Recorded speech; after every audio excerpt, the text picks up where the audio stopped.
It's been quite transformational. And it's one of those things where once you see something and experience like that, you can't unsee it. You don't go back because it's that clear in your life. You really get it. And it's been like that. I don't feel this sense of like sadness and deep depression about my dad. It's a lot more lighthearted and hopeful. Yeah, it's an Mm, integrated mindset shift. exactly. So I think a lot of us sit with intellectual information, and it's interesting because I'll have conversations with people and they're like, yeah, I already know that. I already know that. Mhm. Dismissive. So there's a difference between knowing something and embodying something. To truly know Mm, something means that you embody it, that you've integrated it, and that it's resonating throughout your body. It's not just yeah. sitting here, but it becomes a part of the heart brain, the gut Yeah. brain. It's not just sitting in the skull brain. And I think that comes from a lot of this old paradigm that we're shifting away from, right? This old Capricorn systems paradigm. And we've moved into the whole movement, energetic movement, and emotional movement of Aquarius.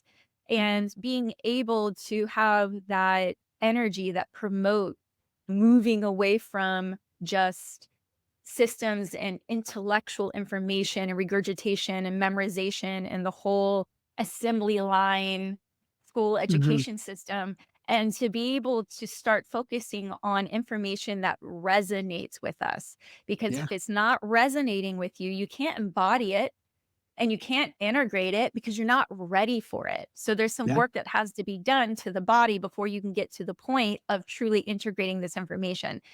Though you don't know it until you're wearing it. Yeah. Yeah. Absolutely. It makes all the difference. And I think that's something that you're really good at is again, through your experience, sensitivity, gifts, you name it, you're able to help me get to a place where I feel things and I know them. It's not like I don't have to think about them because I feel them in my heart. It may take a little while for the result to manifest because I'm working on it and I will still repeat some of the things, but I at the moment I do it, oh, that doesn't feel the same way anymore. I have to remember what's my new story, what's my new plan of action. Yeah, because the mindset shift can occur, but it doesn't mean the actions that were associated with the old mindset have been dissolved.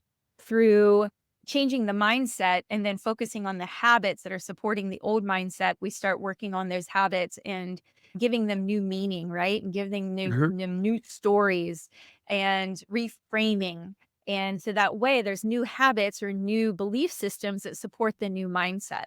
And we really need these things to go hand in hand. Or if you're going through an awakening, like the one I was most recently in about a year ago, which, I tend to articulate was like a universal bitch slap by Cosmic Betty Davis. You don't have a choice, and your ego completely, you go through an ego death and it completely dissolves and you don't know who the freak you are anymore. And Mhm. so you don't really have those habits because they're dissolving the concept of your ego. So a lot of those habits start to fall away.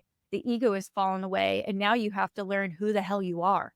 Yeah. And so a lot of those habits that were enticing, that were part of disassociating or numbing or freeing you from your imposed suffering now no longer exist. And you get to create new habits that support a new mindset. But Yeah. not all of us are going through that experience.